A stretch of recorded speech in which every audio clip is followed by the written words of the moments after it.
Kaget, takut, terus cemas akan kesehatan. Nggak bisa kemana-mana, nggak bisa melakukan aktivitas di luar rumah. Apa kemana dulu, apa minum dulu, itu sedikit kesulitan di komunikasi.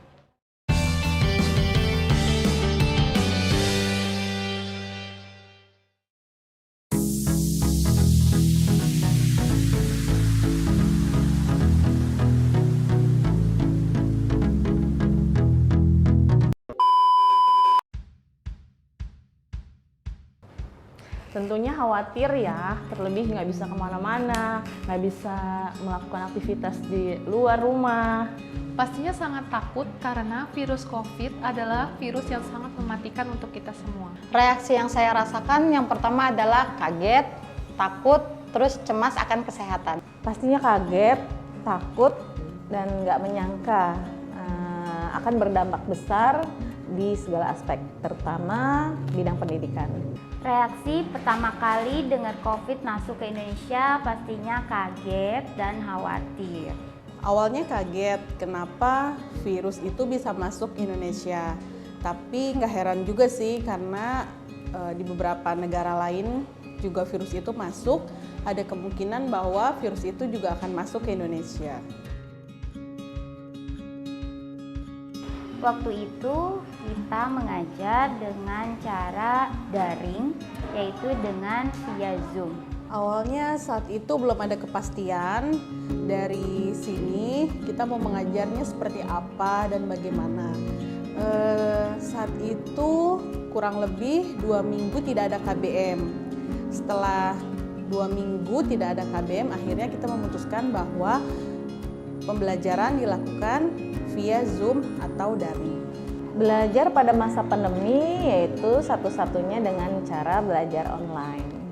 Cara mengajar anak-anak yang bertahan pada saat itu melalui pembelajaran jarak jauh melalui via Zoom. Pada masa awal-awal pandemi, karena Diba sendiri belum terbiasa belajar online, pastinya banyak kendala yang dirasakan. Mengajar lewat daring tentu pengalaman baru buat saya. Mengajar melalui perantara itu tentu sangat sedih karena kita nggak bisa ngelihat langsung siswanya. Saya merasa sedikit kesulitan pada saat itu karena pembelajaran melalui aplikasi Zoom itu adalah hal yang baru buat saya. Awal pertama kali ngajar via daring itu bingung, harus bagaimana, harus apa. Belum lagi adaptasi dan penyesuaian dengan aplikasinya, Zoom-nya, dengan anak-anaknya. Awalnya masih bingung, tapi lambat laun seiring waktu terus belajar, akhirnya terbiasa. Dengan cara mengajar yang baru pastinya sedikit kesulitan, dan yang saya rasakan itu kurang puas karena target mengajar kita kurang maksimal, karena di situ kita masih dalam tahap penyesuaian.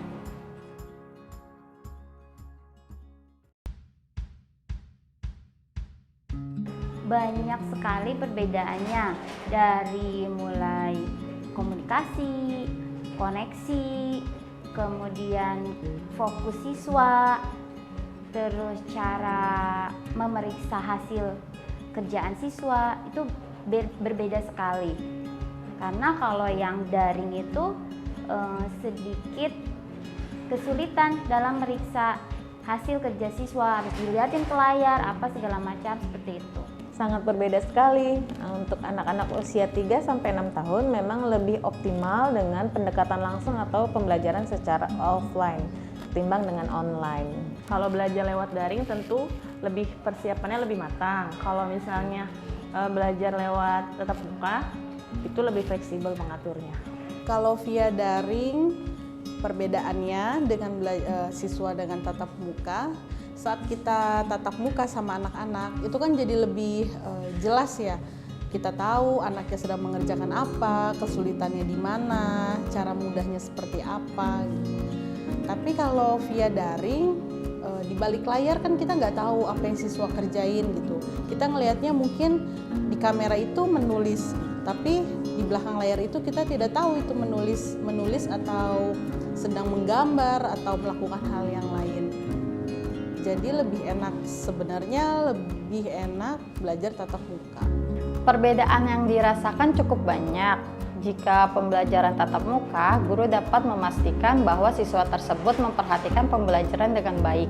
Namun, jika pembelajarannya melalui daring, guru tidak dapat memastikan apakah siswa tersebut memperhatikannya dengan baik atau tidak.